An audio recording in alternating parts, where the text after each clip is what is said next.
Are you guys ready? Yeah, we're rolling. Yeah, we're going.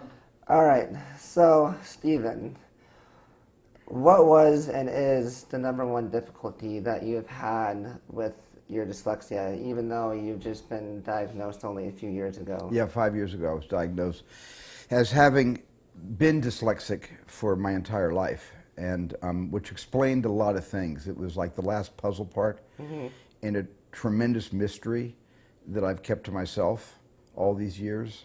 Yeah. That basically started with just things that happen when you're a kid in school and you're a slow reader. Yeah. And in my case, I was actually unable to read for at least 2 years. I was 2 years behind the rest of my class, and of course I went through what everybody goes through, is teasing. Yeah. And I had to go through that for a long time. And so the teasing, you know, led to a lot of other problems I was having in school, but it all stemmed from the fact that I was embarrassed to stand up in front of the class and read. So you have always kind of known that you were a little different than everybody else. Yeah. How has making friends been for you when you were a kid, and what was that like? Well, I could make friends in sort of my own, you know, social circle, you know, and my social circle was probably a pretty big social circle because it was a lot of kids who had, you know, let's put it this way, my friends couldn't throw a football. They couldn't catch a baseball. Like the Goonies. You got it. That's why I made the Goonies. That's why I wrote the story, because I was a member of the Goon Squad when I was a kid growing up. But all of my friends, as it turns out, as we all grew up, they all had different kinds of disabilities. They had different kinds of dysregulations, and we all had a lot of stuff in common. Not the least of which, several of us were dyslexic. And dyslexia, of course, was the first thing that led me to realize that I was different. Although I didn't have a name for it, I just knew that I dreaded going to school. Because if I was called on, and I was told to stand in the front of the class and open my book and read from the book in the 3rd grade, that day would be another long day in a long series of the worst days of my life.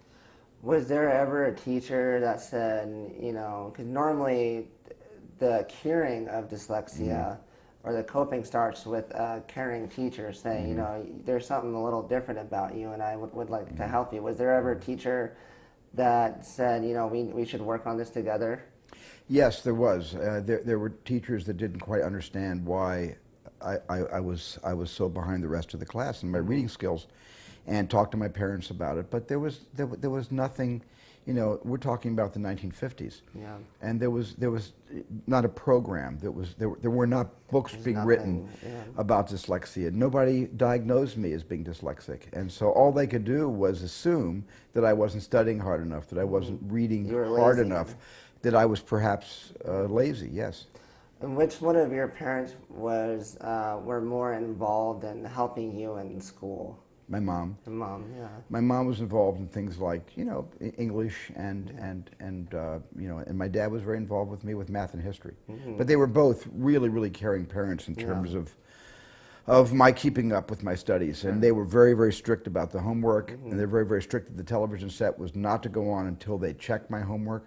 Yeah, well, you know, that same old, right? Yeah. Yeah. So when you got bullied, how did you deal with that? I got bullied. I dealt with it by making movies. Yeah. I mean, making movies was my cover-up. What was the hardest time for you in the school that you remember?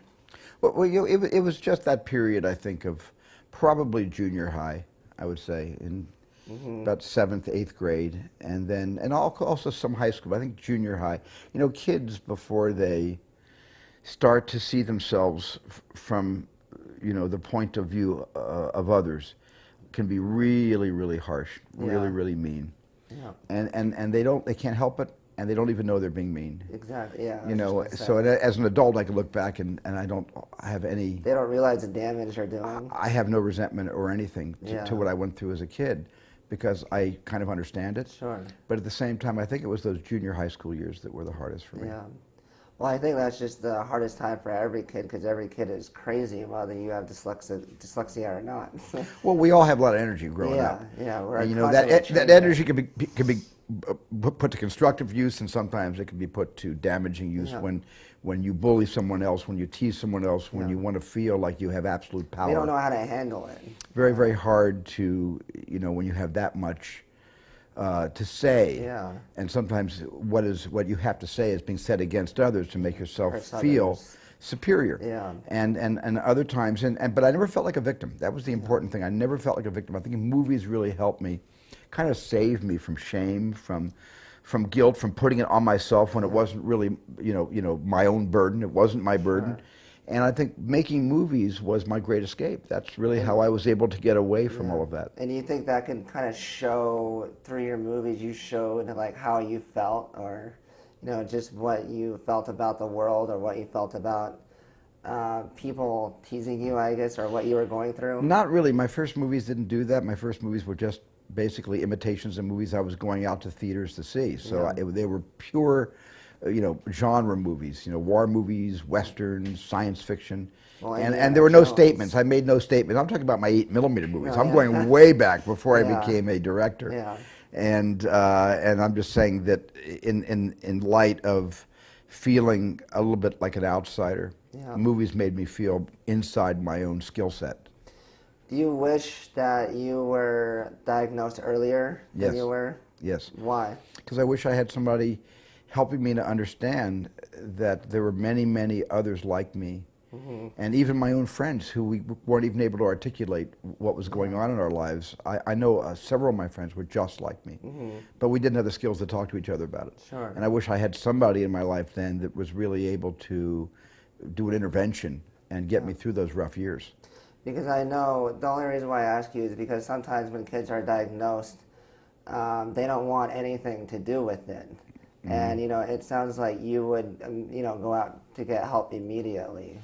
Yeah, because, I don't want to put a Band-Aid on something. I want to, figure out how to make it go away forever. And the other thing is, I'm in a business right now where reading is very important. It's of critical importance to me that I read books and scripts and so I've been able to overcompensate, and I just basically, with never feeling ashamed of myself, will take, 2 hours and 45 minutes to 3 hours to read 120 pages. It takes me about 2 hours, 45 minutes to read what most people can read in about an hour and 10 minutes. And I just know I'm still slow at reading, but I've learned to adjust. I read often, but I'm very, and here's a great thing also, I have great comprehension in what I read because I do read slowly. I retain almost everything I read. I don't just skip over things. And I'm able to appreciate the writing. I'm able to kind of really savor good writing because I really take my time going through a book or a script. I read that you dropped out of high school, but you went back to high school. Is that right? I dropped out of college. You dropped out of college, and then you were honored by the same college that...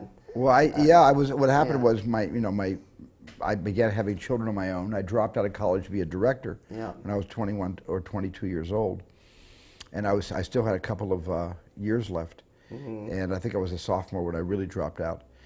And I started having kids, and my kids started growing up, and they began saying, "Well, Dad never went to college." And so I went back to Long Beach State, and I was able to get the credits that I was never able to achieve then because my career got in way of my education. And I was able to go back into school again, and I was able to graduate with the graduating class with the mortarboard and the whole regalia. And that was an amazing experience. I had my mom and dad with me. All my kids came to the graduation, and they all realized that when you start something, you should finish it. Was there a specific reason other than your kids that you left college? I left college because I got a job directing television in 1969, and it was just a great opportunity. And I didn't just leave college; I fled from school to be a director. So one of the things I really want to know is, what was it like getting honored by the Queen of England? It was a great honor. It wasn't. It was the Queen. Selected me to become a honorary knight of the British Empire, called KBE, and it was presented to me by the British ambassador in Washington D.C. a number of years ago, and it's a great honor. So if you had any advice to give for young kids who have dyslexia and who are just finding out what they're going through now, what would you tell them?